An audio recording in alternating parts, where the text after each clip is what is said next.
Right. Yeah, about time. I'm actually here slightly early today. So Voni and I have been out of town. You guys got a week's vacation. I hope you didn't lose all of the context that we built up since the first 2 weeks of lectures. I got a lot of feedback, let's say, about the last lecture, so which I think I made some assumptions that were not necessarily valid for most people, so I want to make sure I want to step back and just catch a few. I put out a Piazza post, but I want to step back and remind us where we are, and then we're going to move forward. So as we've had before, which I won't repeat, we first of all talked about logic via provability, and that is the condition of truth constructively, which is this is our notion of truth. For the purposes of constructive logic, means that you have a proof, and then we develop the idea that we have a consequence relation, which in the logical tradition is usually written like that, saying that this is A is a consequence of A1 through AN, and then we related that to an order theoretic interpretation, which is you take the mean of all of these things and say that they're less than A. So these are sort of considered analogous to one another, and in your homework we developed an exact correspondence. So this was in what are called Heiting algebras, as we talked about it, and this was in I called it, I think, intuitionistic propositional logic, that we wrote like that. So we first of all developed that, and that's like a very standard way of treating logic, is to focus on what is true and to focus on, for example, an order theoretic interpretations like this. In order to address the idea of things being, what is the characteristics of intuitionistic propositional logic and how those relate to classical reasoning, and moreover how they relate to Boolean algebras, I use that as a jumping off point to talk about the logic of proofs. And so I wanted to actually examine the structure of proofs. So what we did is the first thing that we could do is we could introduce a notation for proofs. So you can think of it as kind of instrumenting logic, okay, with some what are called proof terms, as we know. So this is M is a proof of A, and you have a bunch of variables representing the names, if you will, of the assumptions that we're reasoning from, or in other words, they vary over the possible proofs of each of these assumptions. So that was which was our logic of proof terms, and this inevitably, I claim, but I will well, let me take back the word inevitably. But then I broached the subject of identity of proofs. So we also looked at what it would mean for two proofs to be equal. And so one notation for that would be M is equal to N in A, written with usually a common notation for that is a triple bar. And we were looking at what might be principles for defining when two proofs are equal. So think of this as being, so the intuition that I'm trying to convey is that as soon as you bring up the idea of there being some object like a proof term, it's natural to ask the question, when are they equal? When are two of them equal? How do you know you're looking at one, and when are they the same? So what I wanted to do is get us into a position so that we could realize that there's an interesting question there. I'm basically teaching everything from the assumption that you don't already know type theory. So you want to ask the question, you want to broach the right sort of questions, and I want to get us to the position so that we can see that there's some interesting issues already as soon as we start to look at that. So one way we did this, which you've got the message here from Favonia. I'll erase it. So one way in which we did this is we applied the proof theoretic principles. So we had Genson's inversion principles, which I will briefly summarize as the beta rules. I'll write beta like that. And without repeating everything, I don't want to write everything down that we did last time. Without repeating everything, the critical ones were these, that if I just write them like this, if I take first of a pair, then that should be equal to m, and second of a pair should be equal to n.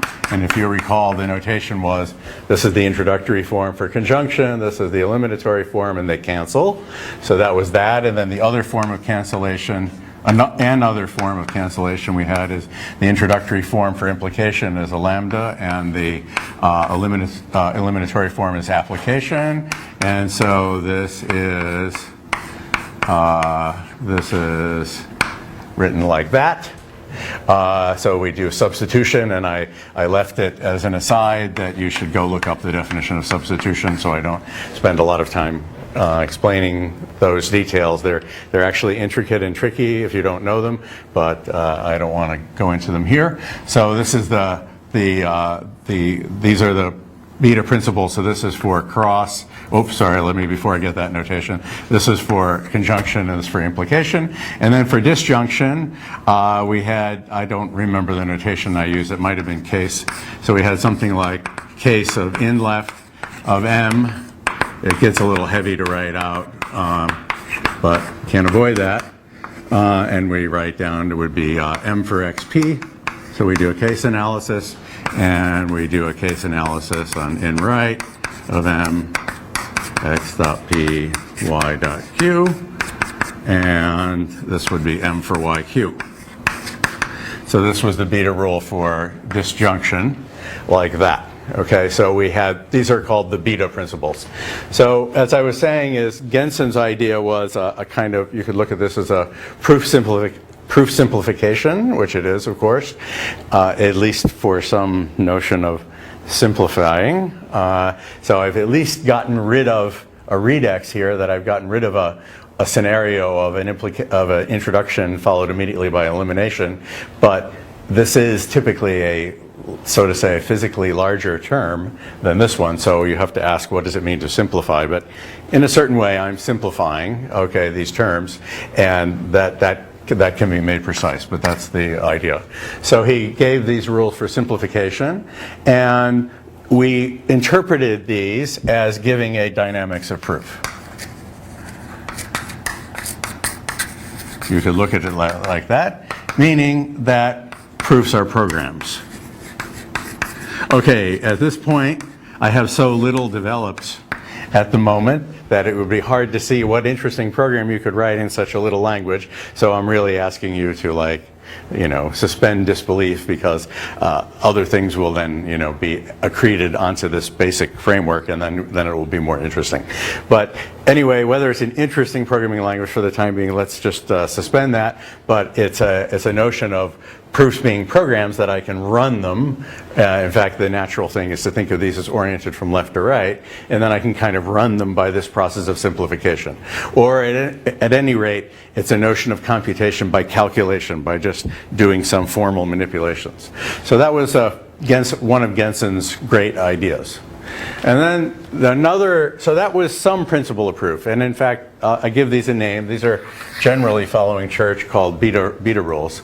And then Gensen also considered unicity principles, which I will call eta rules. And that's just following Church's notational convention. So, and by now extremely standard. So the eta principles are expressing some kind of other notion of equivalence of proof, and that was what I was trying to broach with you. And the thing is that in order to state them, I need already more information. So you'll notice is that I was able to express the beta principles without really mentioning anything about types. I didn't really need to worry about being extremely careful. Officially, right, this is the judgment for this notion of equality, and officially I should write these down with some context and what their types is, but to express the beta rules, you don't really need to do that. For the eta rules, you do. So there's already something different going on. So an example of this, and I must write it in the official form in order for it to make any sense at all. And I even have to write it as a rule rather than one equation.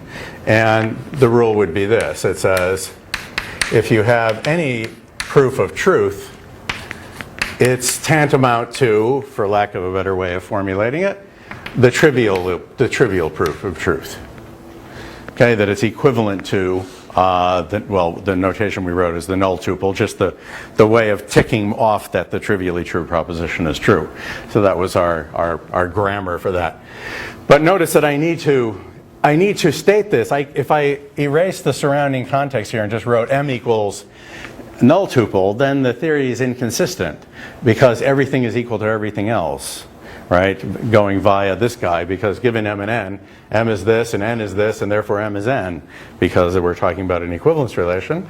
And so obviously I cannot just state this. I mean, I can use Blackboard conventions and say, oh, you know, but I want to be careful about what I'm assuming here. So to be careful, I have to put in the type information, and then it makes sense as an equation. Without the type information, they don't make sense. So that's a first little sign that something is different.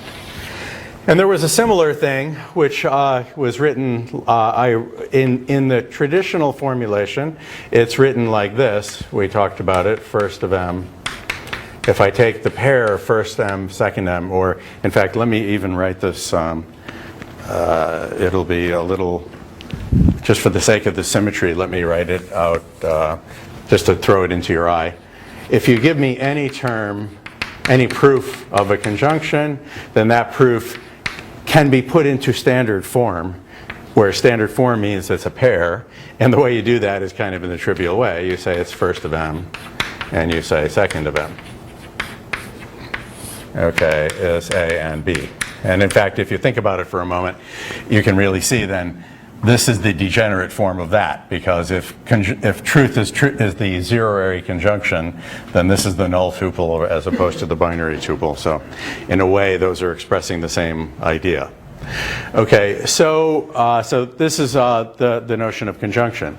And what I was pointing out to you using the diagrammatic notation is you can put this into a slightly different form, which I'll write over here, that may be helpful to see, which is to say that we have the following idea, that if I have some arbitrary term m of A and B, okay, such that, okay, and then this is what we did last time, so we then know that first of m is, let's call it P, and we know that second of m is Q. I'm really saying the same thing in a different way. I'm just doing it for a reason too, and I really should put in this would be A and this would be B. Then that m can be none other than the pair and PQ. Okay. And these two formulations are the same. There's no difference. All I did was, assuming that I'm dealing with a congruence, I didn't write down all the rules, but that you can replace equals by equals everywhere. So you just take, P and replace it by first of m, and take Q and replace it by second of m, and you'll get the equation that you had over here. And conversely, if you have the beta rules around, then you can just take this to be the term in question and calculate, and you'll get the same kind of result. So this was another way of saying the exact same thing, but this is kind of the classical way of saying it. This is the usual way of saying it. And then there's a rule, and again there's a usual way of saying it. It says if you give me anything which is an implication, then I can put that implication in standard form by forming lambda x mx of A applied to B, where, if you like to write it like that or something, it's inside there, where x is chosen so that x is not declared in gamma. So in other words, it's a variable, a fresh variable. And again, taken by itself, you just say, oh yeah, okay, that makes sense, right? The function m is the same as the function that when you call it calls m. That is the little handoff is not significant. These two proofs are you could say those two proofs are the same. And similarly, although a little bit more awkwardly, this can be expressed in a way that looks like that. I'll skip that for a second. And I wanted to get to the rules of disjunction. Because the rules of disjunction, which is what I didn't get to last time, is where it becomes more important to think in this way. So in order to express that, let me remind you, because this is the part that I think threw a lot of people, judging from talking to a few people in the corridor and email. So let's put this in the situation. Now let's look at the situation with products again in diagrammatic form. So the idea is that, so we're going to focus on the conjunction here. So here we have conjunction, here's truth, here's implication. And we kind of got all sort of bollocksed up, and I wanted to put things in diagrammatic form.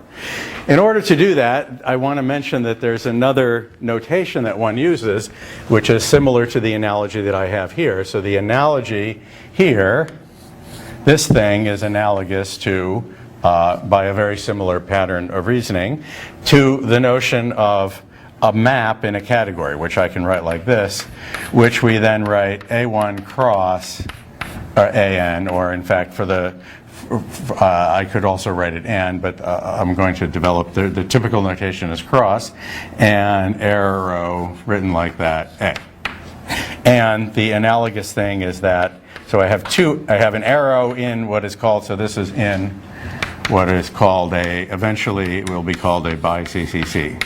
It's a bi-Cartesian closed category. And we can have this notion of two things being equal as maps in a bi-CCC. So I'm trying to draw a correspondence. This correspondence is that correspondence. That's what I'm trying to get at here. So these two things go together.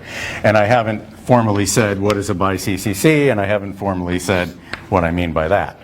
Okay, which is what I'm about to do, okay, now, and I'm just going to remind you, we did this last time.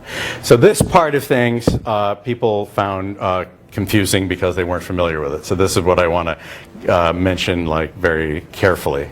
So the idea is, if you look at the analogy that's going here, you notice that we took the meat of all of the things on the left. This is a technical convenience, I guess is the best way I could say it, is that there's some structure in these Heyting algebras that lets me take n things and smush them together and make them one. And you do that with the meat, and the meat expresses this. And we asked you to look at in homework that indeed this correspondence makes sense.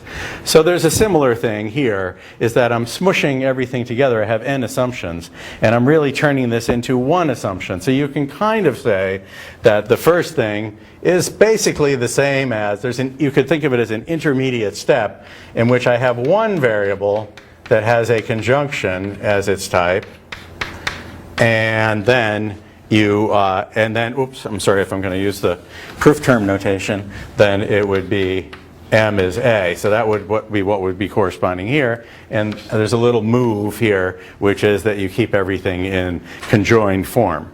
It introduces some bookkeeping overhead, but it simplifies the discussion about how you relate this to that. That's the reason why we do it.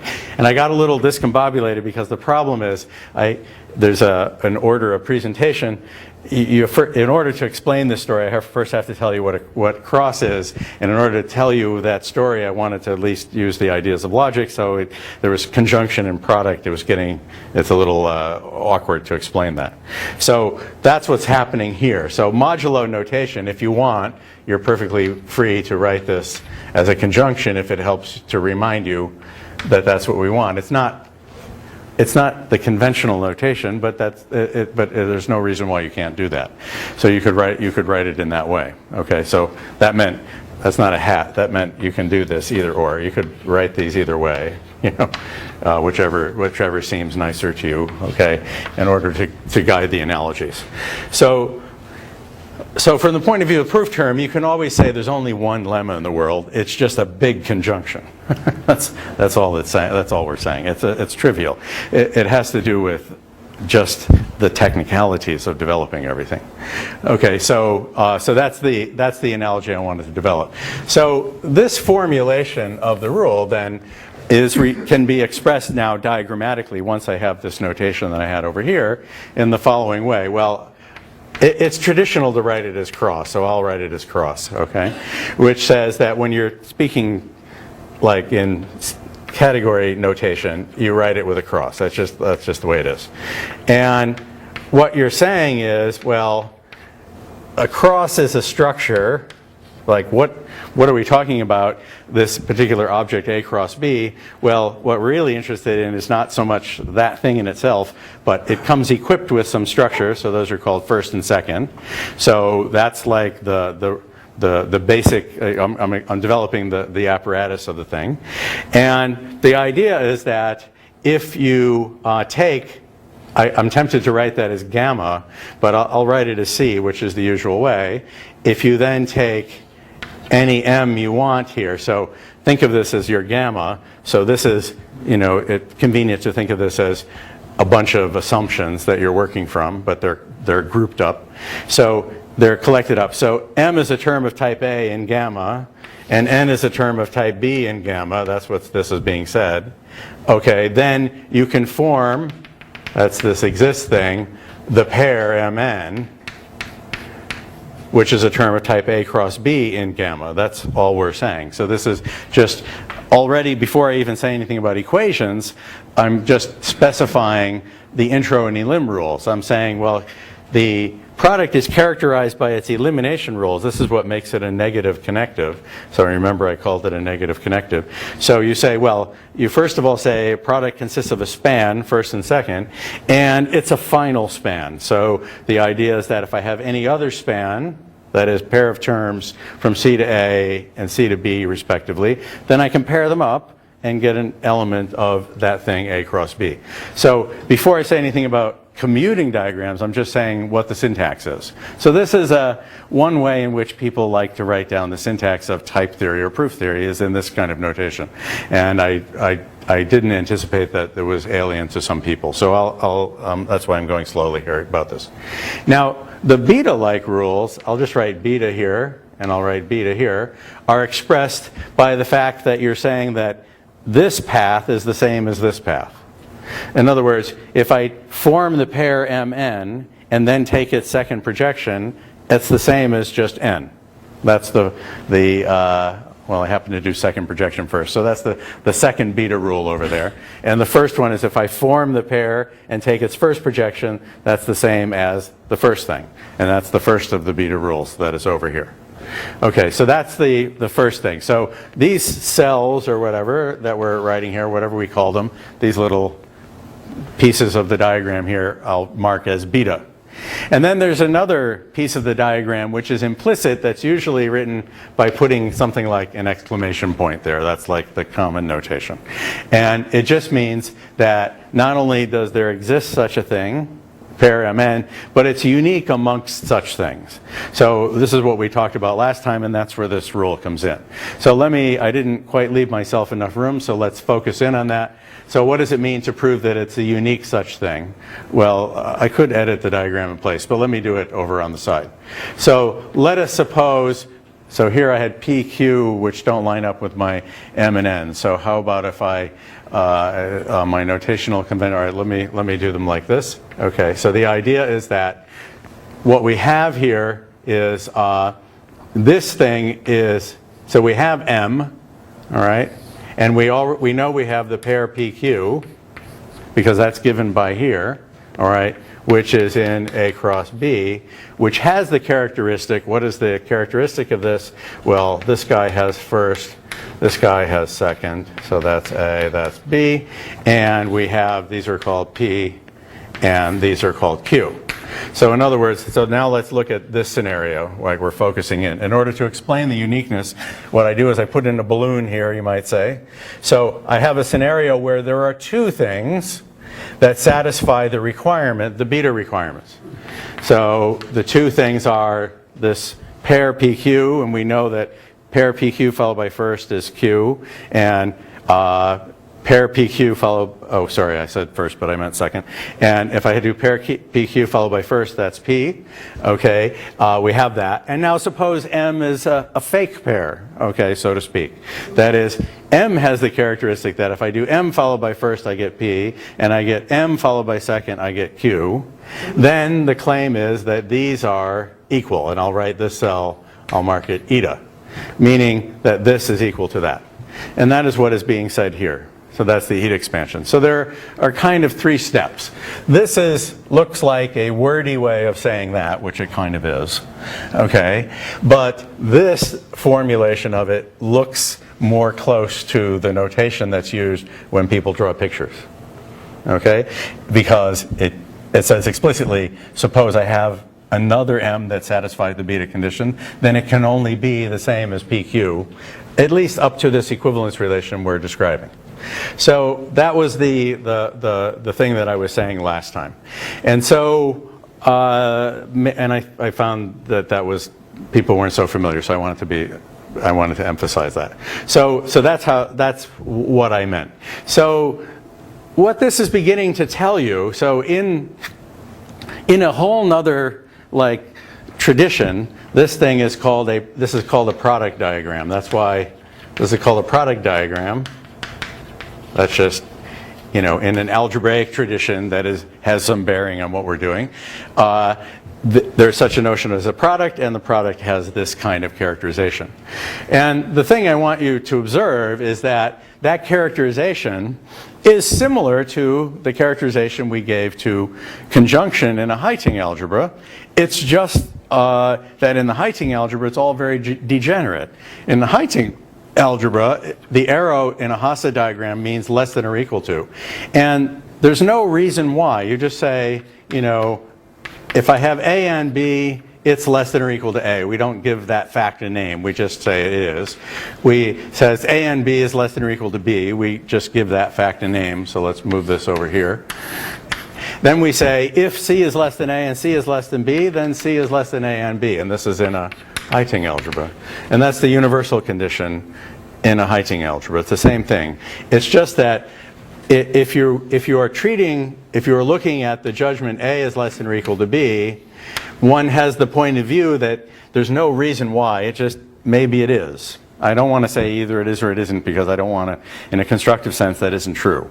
But the idea is that, well, that's the best way I can say it, that there's only trivial evidence, or there is no evidence that A is less than or equal to B to consider. I don't need to worry about whether this path is equal to that path, because all I care about is that I can get from here to here. That's it, okay? I can get from here to here. It doesn't matter how. You just do it, okay? That's what a preorder is. And so, but with a category, you do the exact same thing in the sense that you characterize it by this. This is the face, this is the case, and this is in some way the best one amongst the ones that behave like that, where best means now it's the greatest of the lower bound. So this is a lower bound, this is a lower bound, this is a lower bound for both A and B, this is the greatest of the lower bound. So that mode of thought is very important with what we'll do next with the disjunction, with the positives. That's why I wanted to approach this. Okay, so I hope that clarified what I was doing. So it's just 3 notational conventions, and it's showing, however, that ideas that arose independently converged on the same thing. So one understands by that there's some tight connection between them. Okay, so that's the idea. Okay, so that's all. So there was nothing profound going on there, except that I feel that it's important that you understand the connections between these things, and also as things get more complicated, it's not always obvious exactly what the right particular unicity principle should be. So what I want to point out, that's what I want to point out, the unicity principles are associated with the universality. Like the eta that comes up here is associated with the characterization as the best amongst the final span, the best amongst spans, okay, in a certain way of saying. That's where the eta rule comes in. It's to do with the universality, the universal conditions. The beta rules come in just on the fact that the paths commute, the diagram commutes, so that the paths have an equality. So that's the sort of raw equality aspect of this, and this is the kind of type-based reasoning. If you give me any other thing of this type, then I can relate it to this thing of that type, and you see that there's a kind of an analogy there. Okay, so that's what I wanted to do, yeah. Is there another diagram you can make to show that the object of the product is unique? Like, that if there was another object with first and second maps to those things, then you could... I'm not quite certain I understood the question. So you showed that like the P comma Q arrow is unique, but could you show that the A cross B object is unique? The A cross B. Okay. So So what Arbab is getting at is the following thing. Let me amplify it. I'll take the opportunity to amplify his question. Let me pretend he asked a slightly different question. So remember, we had this discussion about partial orders versus pre-orders. So if you characterize the meat in this way, suppose I have the meat A and B, which is characterized this way, and suppose I have another meat, let's call it meat prime, I don't know, of A and B, which is also has the same property. Then you can show as an exercise that this is less than this, and this is bigger than this, that they are interchangeable in the sense that each is less than the other. So in a Heyting algebra, it's typical to say if two things if each is less than the other, we will demand that they be equal. So in a Heyting algebra, in the usual formulation, that implies that A meet B is A and A meet prime B, and so there's really only one greatest lower bound. And it's equality. Okay, so this is what is put in here. That's the typical thing. Like I said, I kind of waved my hands a little bit because for reasons that I'm now going to explain, maybe that's not the best way to do things. You know, sometimes people just say a Heyting algebra is a pre-order, and then you have to worry about it. So what does it mean to worry about it? Well, this statement can be summarized, this less than and greater than thing. It's not so typical in the notation, but we can say they're isomorphic. And just define that to mean this is less than this and this is less than that. Okay, they're isomorphic. So you can show that if you gave me, I don't want to draw the diagram, but if you gave me another thing, A meet prime B, then it will end up being, you can check as a homework exercise, that's a good homework exercise, that they're unique. So the same happens over here. If I have one product, A cross B, that satisfies the universal condition, and I write down another product, let's call it cross prime B, that satisfies the same universal, I won't write it out, but satisfies the same universal condition except make that be a prime, then you will be able to show that they are isomorphic, where the definition of isomorphic means, and now this is an interesting thing because it broaches the subject that we're studying this semester, so that means that there is some kind of a mapping between A, B, and A cross B. For lack of imagination, let me call that F. And there's another mapping G that goes backward. And so that's sort of like saying less than and greater than. And moreover, we end up saying that if we do F after G, then that's the identity, and G after F is the identity. Okay, so that's the condition that you get over here. So in that sense, the product is unique up to isomorphism. So usually that's where people stop. But what I want to do is draw an analogy, which is that this is an example of what is called the univalence principle, the univalence axiom in play. When you say that isomorphic things are equal, that is when you say in this context that two objects in a pre-order satisfying this condition are in fact equal, that is each less than the other, they're equal. When you say when a pre-order is a partial order, you're applying a principle called univalence. And the same is true here. The question is, does this mean, question mark, that A cross B is equal to A cross B prime? Well, the problem with saying that is, what do you mean by equality of objects? These are called the objects in the category, and these are the maps. So what do you mean by equality of objects? That's a sticky question, okay, exactly because the objects are structured. If you think of these as some kind of sets or types or some kind of mathematical structure, they come equipped with maps, and because they are structured, the notion of equality should somehow reflect that internal structure, that these are classifiers of things. And so what does it mean for two classifiers to be equal? Well, typically what people do is they just say, you know, we identify things up to isomorphism, things like that. Okay, they make as an informal convention or a formal or informal convention.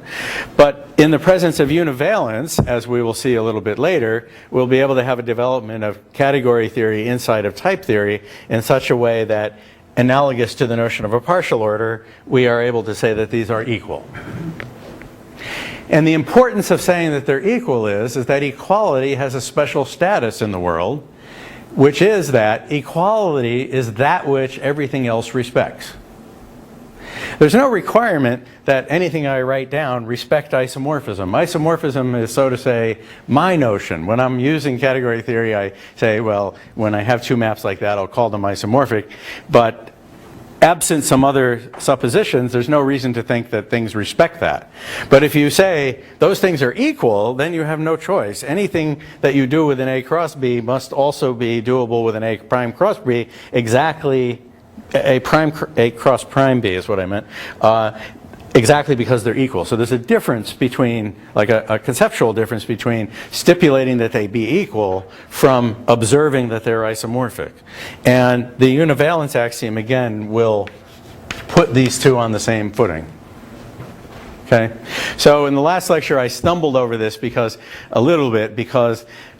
as soon as I wrote down A cross B, I was misleading you. Okay? Because I really should have said, Z, I don't know, pick something out of the air that doesn't look familiar. I'll say Z is a product if Z has a map here, Z has a map here, and it satisfies this universal condition. And when Z is such a thing, we tend to write it as A cross B. You got to be careful about that, okay?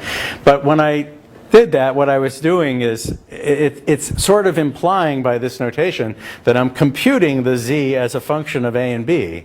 But then I must admit, what does it mean for two A's to be equal, and what does it mean for two B's to be equal, so that it makes sense to treat cross as a function? Okay?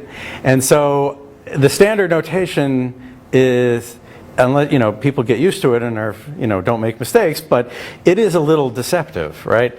But it would have been hopelessly abstract if, you know, it feels like it's kind of alien if I say to you, well, Z is a product of A and B if, but that's really the right thing to say.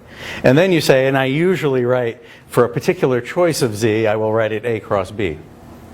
So this is whole business about choosing things and stuff, and what it means to be equal as classifiers and so on, is like, that's at the heart of what we're doing this semester. So that's another reason, so thanks for the question, that's another reason why I'm broaching the subjects early, because now even before we get to dependent types, already lots of these issues that are central in type theory, and homotopy type theory in particular, that a lot of those issues which are central will now, you know, are appearing already at such a, even at the Heyting algebra level, they already appeared.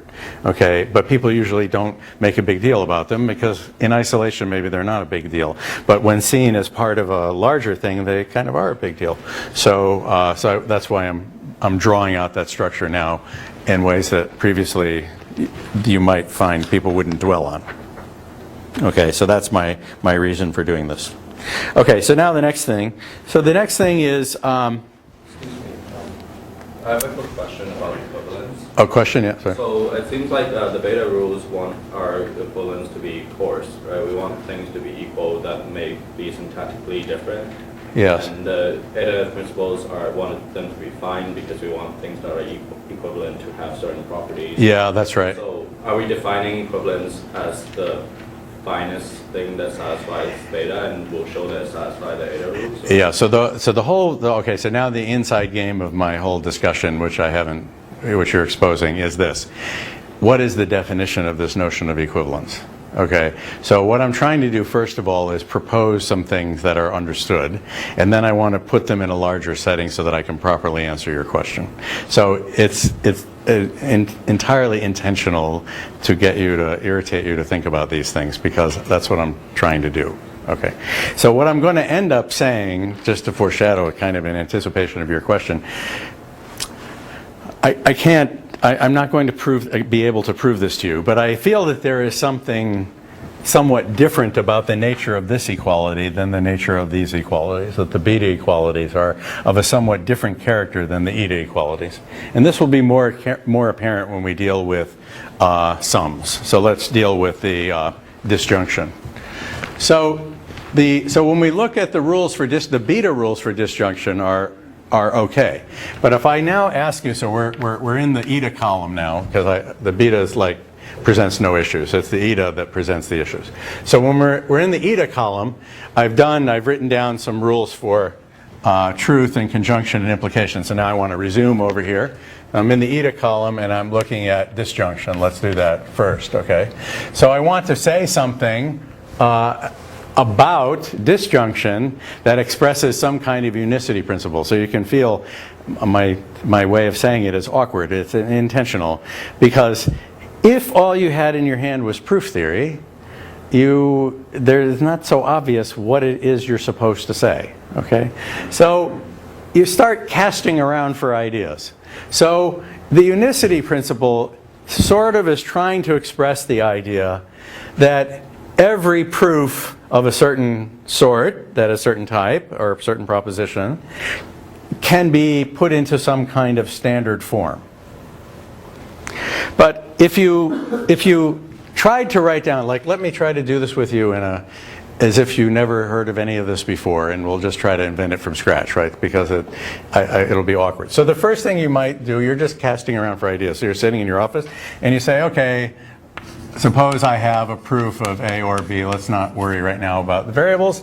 What might I say about it to express its uniqueness? Well, you say, all right, I have this.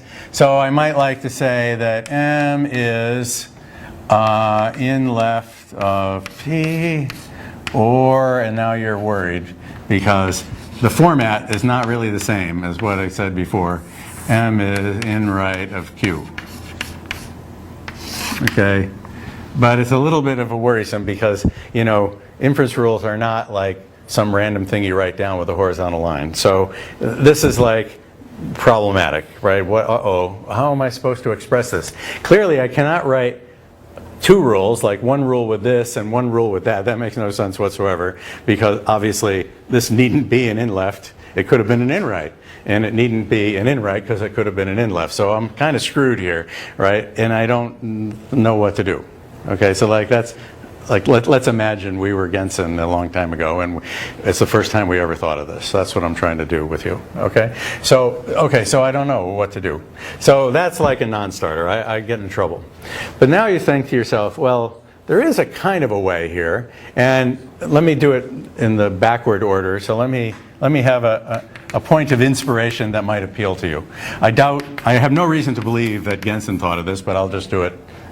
So here's a point of inspiration, which you might have seen somewhere, is the notion of the Shannon expansion. This is the core idea of binary decision diagrams, if you know about this. Okay, if you know about BDDs. So what is it? It's an aside at the moment, but the inspiration is, you think you're casting around, you don't know what to do. The Shannon expansion. So here's what I'm trying to get you to think about. If you look at the special case of the proposition true or true. Okay, that's a perfectly good proposition. All right, I need to give that a name, and there's no logical name that I know for this thing, so I'll just write it as 2. Okay, so this is the type of bits, because what are the canonical forms, the introductory forms of this type? In left of the null tuple or in right of the null tuple. Let's call those true and false. Okay, so those are the bits. Okay, so we can say in left of the null tuple is one element, that'll be true. In right of the null tuple, that'll be false. Okay, notice what I'm doing to you. I'm doing something else to you in case you didn't notice. I'm drawing some distinction between propositions and Booleans. Okay, and I'm doing that on purpose. Okay, these are the Booleans. These are some data that inhabit this type, and they themselves are not propositions. Okay, they're elements of the type 2. There's something fishy in a way, because the standard story you learned in school was there are only 2 propositions, they're true and false. So what am I doing here? Well, we'll get to that. Okay, so let me just continue with you. We'll write it like that. So what would be the elim form? Well, the elim form is if you look at what case analysis is, case M, since there's no interesting data associated with it, there's really just two cases, P and Q. I don't need the x.P and the y.Q because I already know it's the null tuple. And I know that because I have the uniqueness principle that whatever it is, it's the null tuple. So I could write it like that, or I could write that as, which really is the same thing as if M, then P else Q.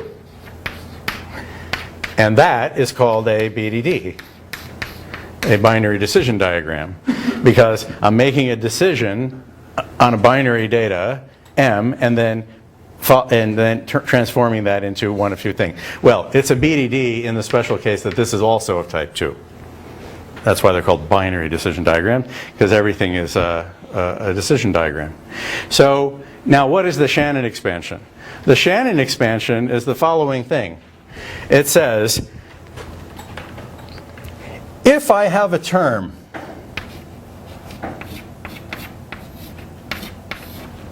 Let's look at a big fat BDD and let's pick a subterm of that BDD. Okay, that's what I'm doing here. Look at M for XP. Pick a spot. Personally, I like to call it a pivot. I don't know whether everyone calls that a pivot. Okay, but what I'm going to do is I'm going to pivot on M. What does it mean to pivot on M? I'm going to say this is equivalent to if M, then substitute true for x in P, and otherwise substitute false for x in P. Q. This is called the Shannon expansion, SE. I'll just write it SE. This is called the Shannon expansion. Both P. Oh, did I screw it up? It's P in both branches. Oh, P over here. Yeah, I said P, and then I said, oh, no, Q. But what's Q? No, I meant P after all. I was right the first time. Sorry.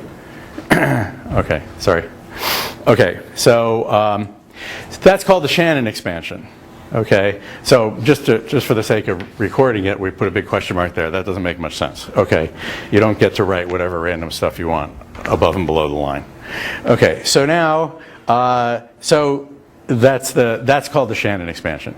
So what is it doing? It's saying, it's expressing a standardization property. It's saying, well, I've got some arbitrary subterm M. Maybe it's like what's convenient is, think of the special case that's just a variable. This is what they really do with BDDs.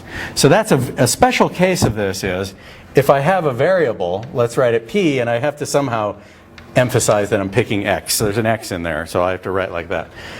Then what you do is you turn that into case analysis, branch on X, and then propagate true for X in P, and otherwise false for X in P. That's a special case. It's a special case where M is itself a variable. Okay. And the whole engineering edifice of BDDs is really the heart of it. Is the whole idea of a BDD is this Shannon expansion. That's what it is. So you write it like that. So you may have seen that before. So what it's doing is it's expressing the idea that X can be none other than true or false, which is kind of what I'm trying to do here. I'm trying to express that M can be none other than in left or in right. That's a generalized form. Okay? So how do I do it? Well, now you can kind of guess. You can kind of see what it is I might want to do, but it's going to look a little different from the unicity principles over here. So it has like a different shape. And the reason is that these are all positive or negative types. All right? These are I don't know where to put the notation, but to remind you, those are all negative types. This is a positive type. And this is the characteristic of positive types is what I'm about to show you. So what I'm going to want to do under suitable conditions, let me just double check how I wrote it out here to make sure I try to be self-consistent as much as I can. That's asking a lot, but I can do this. So I wrote it out like this, yes. Okay, so blah, blah, blah. Give me a moment. Okay, so what I want to do is I want to look at a term with a free variable. So the idea is, what I'm going to say is this, all right? I want to say, if I have some term P then P is equal, well, it's actually going to be, let's do it exactly like I have here.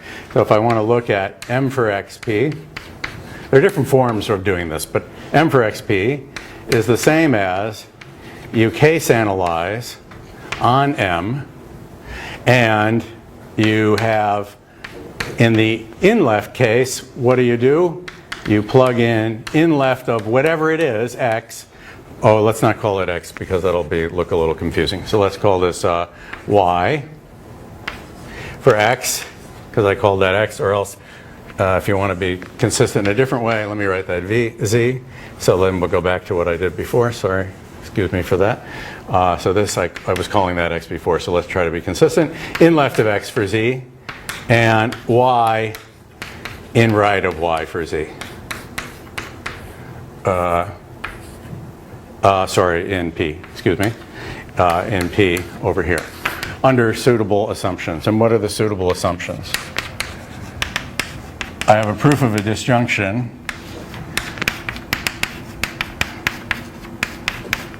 and P is a proof of something else. So all this is in C. And actually, those are the only assumptions I need, I'm pretty sure. So that this together with that tells me that this is of type C, and this equation will be of type C, and I'm pretty sure if I didn't screw it up, this should have the same type. Okay, like that. So this is, again, the kind of Shannon expansion.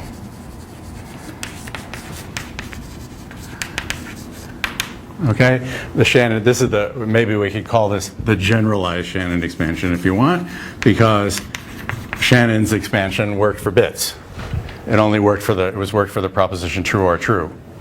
So I want something that works more generally, so this is the generalized form of it. Of course, it's a minor generalization, but anyway, it is a generalization. So this is the generalization. So this is how this didn't work. Okay, this doesn't make any sense, although there's some intuition going on there. And the way you actually get this thing to make sense is you say the eta rule for disjunction would be that.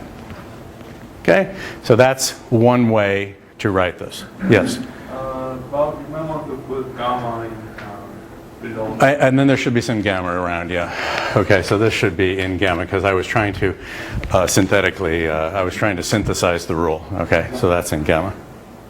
No? Did I put it in the wrong place, or what did I do? That's right. What did I do? It's fine, but also the X free in P should be. This should have been Z after all. Okay, so let's fix that. Okay, and then something about X is free and what? No, that, what you just did. What I just did, it fixes it. Okay, sorry about that. I changed my variable names midstream. That's always a mistake. Okay, so, okay, yeah, that's what I meant to do. Okay, yeah. Okay, so that is the correct rule. Let's look at a special case of this, which is worthwhile. So here's a special case. And the special case is what happens when P is just Z. So like in the BDD world, they tend to emphasize what happens when M is just X, or maybe I should have called that Z after all, if I want to be. So if you're doing notes, it would have been better if I called that X. So Z, because then it matches up with that. So let's say I did. Okay, so they focus on the case of pivoting on a variable. I want to focus here on another case, which is the expression itself is a variable so that we're pivoting on all of M. Okay, so let's work out what that special case is. It says that if we have M is equal to case M X dot in left of X, because I'm plugging that in for Z and that is Z, so I get X dot in left of X and Y dot in right of Y. That comes pretty close to what we were trying to write here, okay? We obviously thought that was broken, but the non-broken way to say what we were doing is to say, oh, right, M is a case analysis between these two things.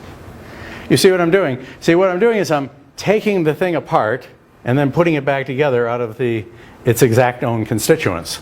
Because once I do this case analysis, I know that M is an in left if I'm over here. And it's in left of, I don't know, God knows what, but it's X. So let's just reconstruct it. And the point is that unlike Sorry to bring up dirty things like memory allocation and stuff like that, but in low-level programming languages, you might have to worry whether a copy of something is the same as something. Okay? But here I don't have to worry about that because I'm dealing with a civilized functional programming language. So if I take M and take it apart and put it back together, I get the same thing. It's just like saying, it's kind of dumb to ask, if I add 2 plus 2 and I add 3 plus 1 and they're both 4, and then you ask, well, is it the same 4 or a different 4? Okay, well, in some situations that can actually be a meaningful question because of the representations. You're dealing with the low-level representations of things on like hardware, and then you might worry about something like that. But anyway, here we're not. We're abstracting from that. So we're able to say something like this. So although it doesn't quite look like it at first glance, it's trying to say the same things as an EDA rule is saying. Okay? That is, it's trying to say it's trying to get at this idea of take it apart and put it back together. Okay? Take it apart and put it back together. Okay? And here, well, you just put it back together because there's nothing to take apart. So that's what's being said here. And this says take it apart and then put it back together. Well, this instance of it says take it apart and put it back together. Okay? So that's one of the basic principles that's here.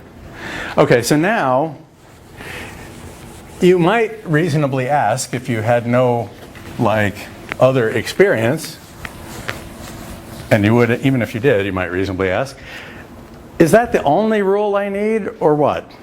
See, because there's always this worry when you just start writing down stuff and you just say, okay, my definition of this relation is what I'm writing down, but, I'll leave that alone. But you should sort of ask yourself, what makes that the right thing? Why is that the right thing to say here?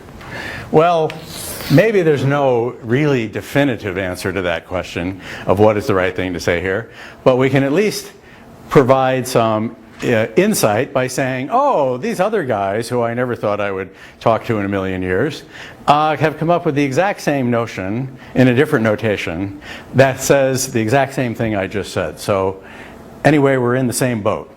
Okay? All right, so that's what I'm going to do next. Yes? Just a question about what you had before there. In what sense is the special case not as general as the rule above? Because I think I could derive the rule above from the special case. No, you can't. Why not? You need well, because of where you're going to get the P. You need one more rule, which is actually I was holding in abeyance for the time being. Okay, I will get back there. So it turns out you can derive the general case from this special case and one other thing. So I'm going to leave that as an exercise. Okay, which is you just need one other principle, general principle, that lets you derive it. So I'll give you an example. Here's an analogy. Let me do the analogy thing. The analogy is, the analogous thing is, I could have expressed the EDA principle for products only for variables.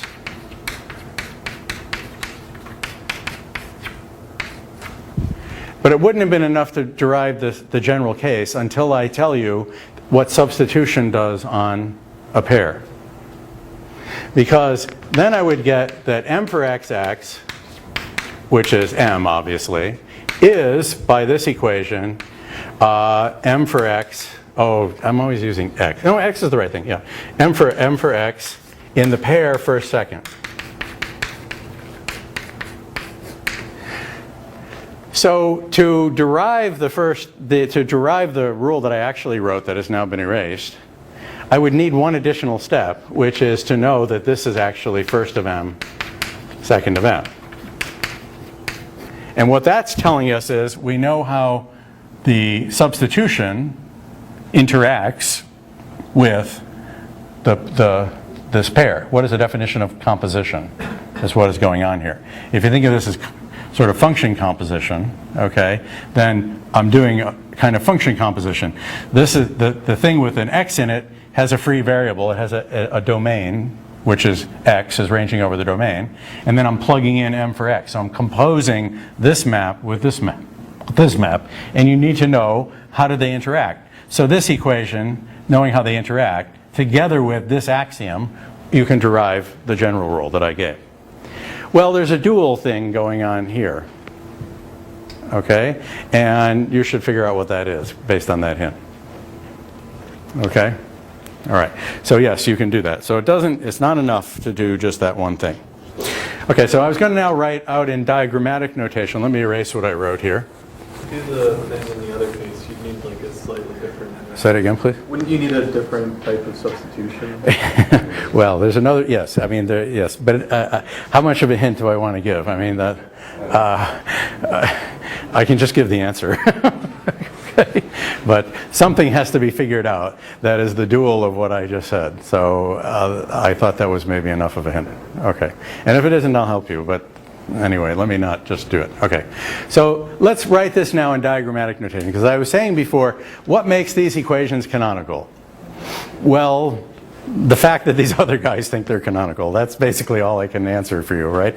And then it turns out there's yet another set of guys who thinks that they're canonical. So anyway, we're all in the same boat. So this is the boat we're in. So the boat we're in is this notion of a coproduct, which, or a sum is sometimes called, but a coproduct more typical, which is written like this. Okay, so a coproduct is what is called a cospan. This is the terminology or the notation that people use.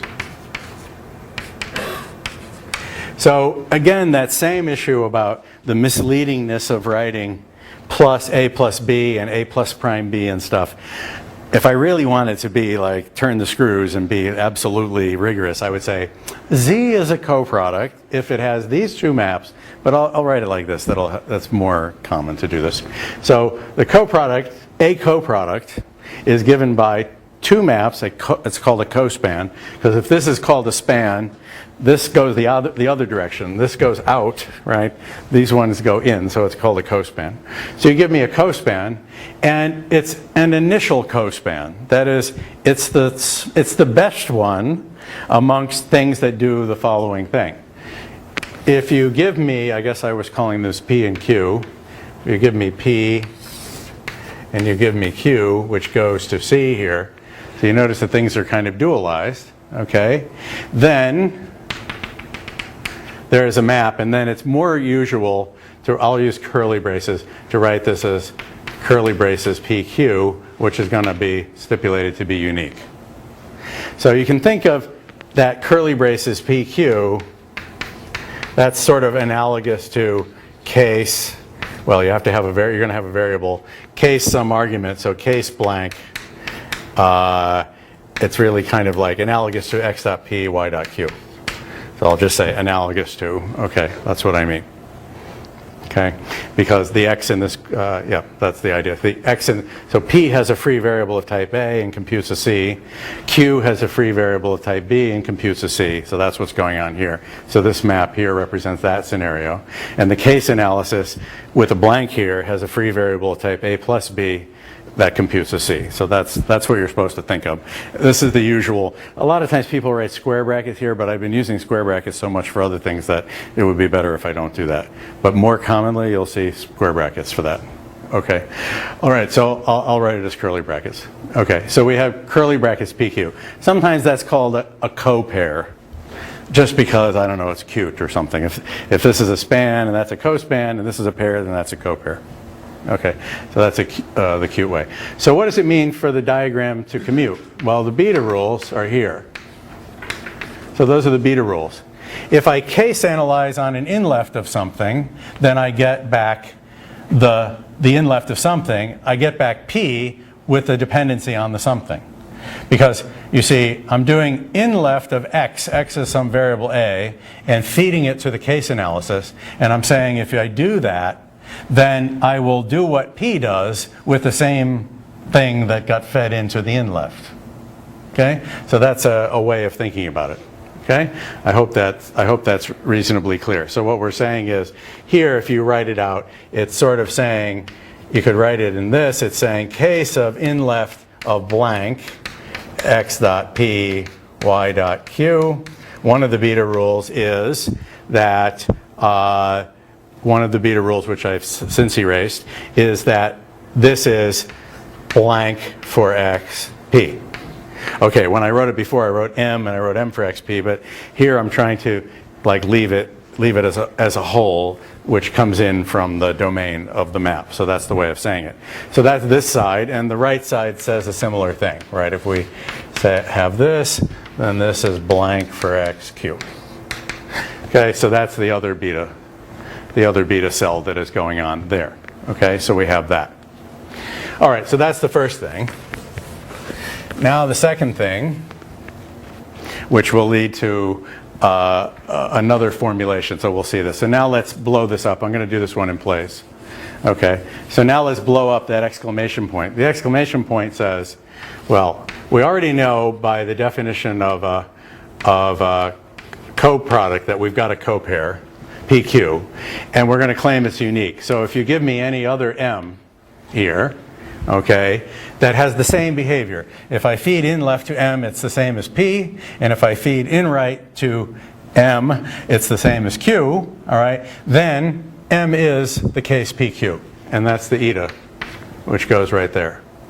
Okay, so that arises by doing the following thing. We can say it, I hope I can get this right.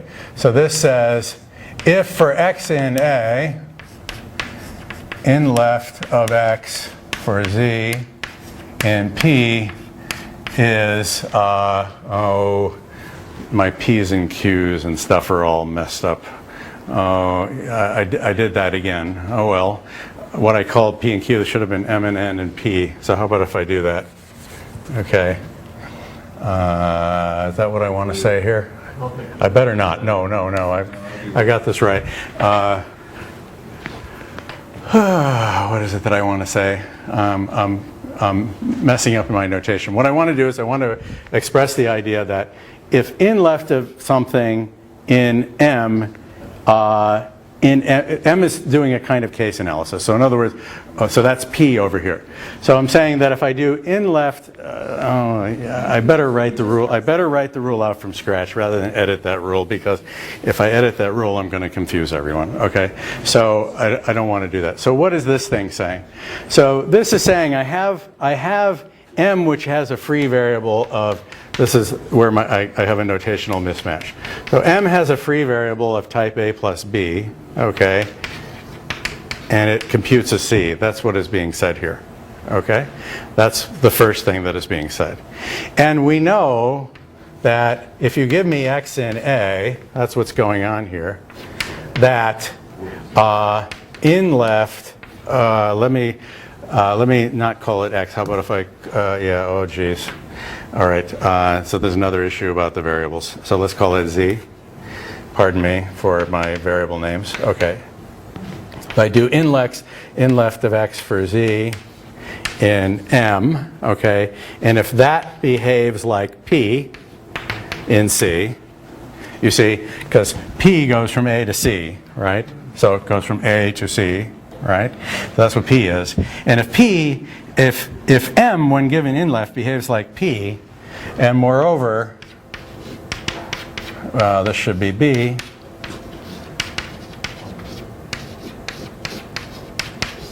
and M, when behaved like this is Q, it behaves like M behaves like Q, then generically in that Z, M is none other than the case PQ. Well, using that notational convention, but let's write it out like we did with proof theory notation.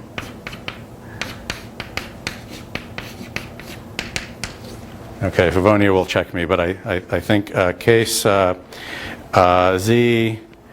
oh no, yes. Did I do this right? I hope I did that right. Okay, let's double check, right? So we're saying, right, we have an M which is you can think of it as a map or a function of A plus B. And when run on in left, it behaves like P, and when run on in right, it behaves like Q.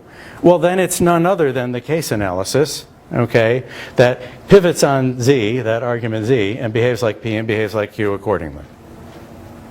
Okay, that's what is being said here.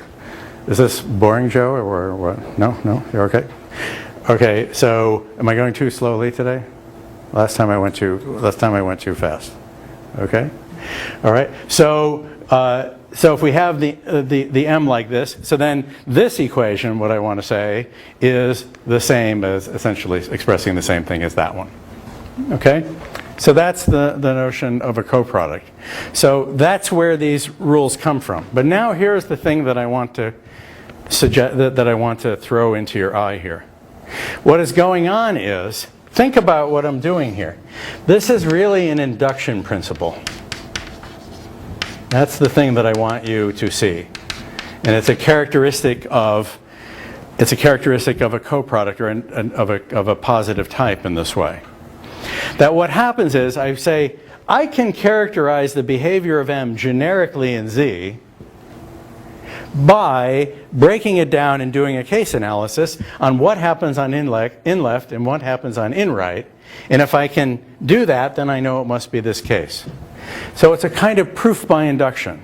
So in particular, if you show that if I have M and M prime, which behave the same way on in left and behave the same way on in right, then they must be equal.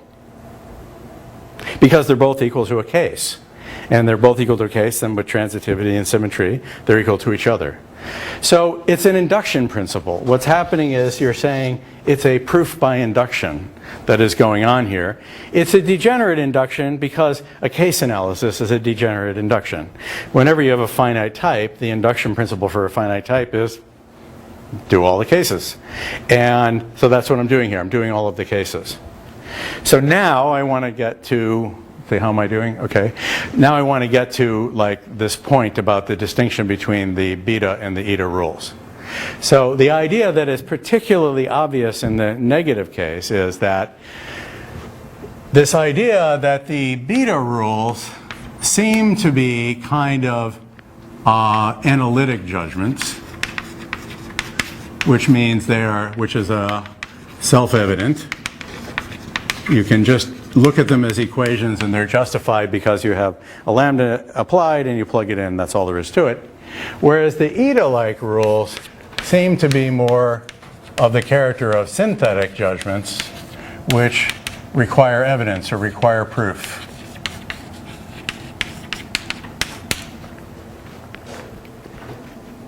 You see, for a beta-like principle, you just look at the two sides and it's obvious that they're equivalent. You don't need to do a proof. Here, in some way, I admit that there's a subjective element to this, but that's the best I can do, okay? Which is that I needed to actually do a case analysis. I needed to do a proof by induction in order to justify this equation, right? And somehow that makes this feel like this eta cell that is being filled in here is somehow different in flavor, possibly, from the beta cells, which just express a principle of simplification. So we're going to get to that because what's going to happen is what we're going to do when we look at ITT and when we look at homotopy type theory, the beta rules are going to correspond to what is called definitional equality. Definitional equality. That's just the established terminology for it. It's a definitional equality, which is supposed to be an analytic judgment, whereas the eta rules will more typically and more naturally be thought of as a propositional equality. Okay? And what I mean by that is it will be expressed by a type. Unfortunately, there's a word. I would like to call it typical, except that somehow it doesn't quite ring right. Okay? But it's going to be expressed by a type. There's going to be a type expressing these equations. And that is different from a definitional equality, which is judgmental. So it's sometimes called a judgmental equality. Not because it is making moral statements, moral evaluations, but just because it is a judgment, okay? That is, I judge that these two things are equal. It's an analytic judgment in particular, so it's self-evident. Whereas when I say that the eta-like rules are true. They're going to be true by virtue of a proof. It's going to be a synthetic notion or a typical notion. And this is the central thing in homotopy type theory, is a distinction or the interplay between definitional and propositional equality. And that's the thing I wanted to get to today. Okay, so good. So that's what I wanted to do. Now, you might reasonably say, okay, I don't know whether I believe all this. It's a little woo-woo because what does this all mean? Then I can only say to you, I will play out more consequences of this as we go along, and I hope it will become more apparent. But I'm trying to broach the subject, okay, that I think is very important. So what I'm going to do next time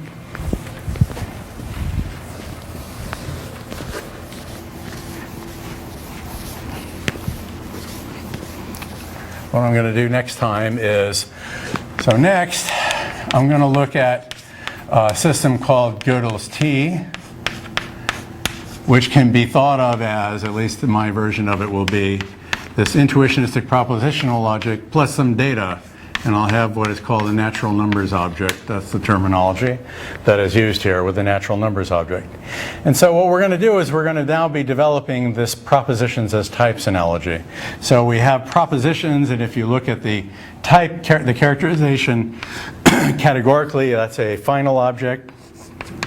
You look at conjunction, that's characterized categorically as a product. If you look at the contradictory proposition, that's an initial object in a category. If you look at the disjunction proposition, that is a co-product. That's what we've been discussing. I haven't developed 100% all the correspondence, but I hope you can feel what's going on there. And then I have implication, which is an exponential on the categorical side. So on this side, this is sort of types, we could say. It's just a matter of, the part of the message here is that what is a proposition, what is a type is a matter of your attitude toward it. There's no like real fundamental difference. Okay, so far we have a complete correspondence, but what we're going to do is we're going to introduce something that feels more like data.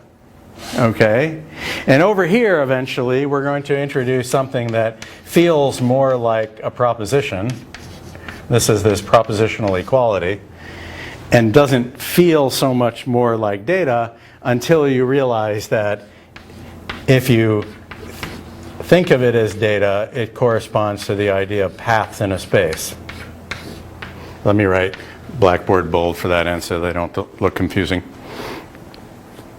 So these are going to turn out to be exactly the same thing. That's where we're going to go. But a thing I'm trying to say is that when you say type, you sort of feel like it's data. When you say prop, you sort of feel like we're talking about proofs. But really, it's just a matter of how you feel, because it's you can go back and forth between them.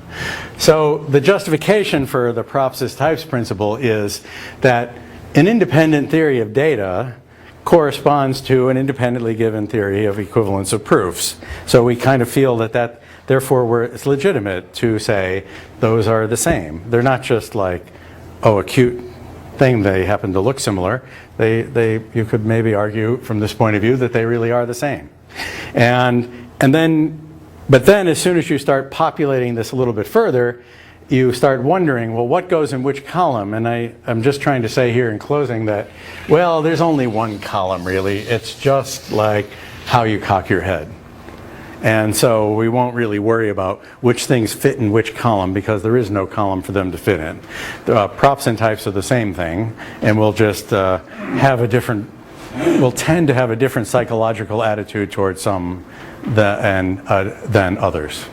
That's all. Okay? So that's part of the whole beauty of type theory, is a complete integration like that. It's not like you have data and programs that manipulate them over here, and then you have logic and proofs that say something about the programs. The math is the data. The math is the code. Okay? That's the project. Like, that's the overall idea. And that's, that's quite beautiful. If it works, it's quite beautiful. And so we've been trying for decades to make it all work, and does work to a remarkable extent. So that's the, so let me finish off with that for today. So next time I'll talk about the natural numbers object. That has a universal characterization, which is very important for you to understand. And that will then allow me to have a discussion of families of types. So I will then talk about type families and relations, and we'll be talking about dependent types at that point. Okay, thanks.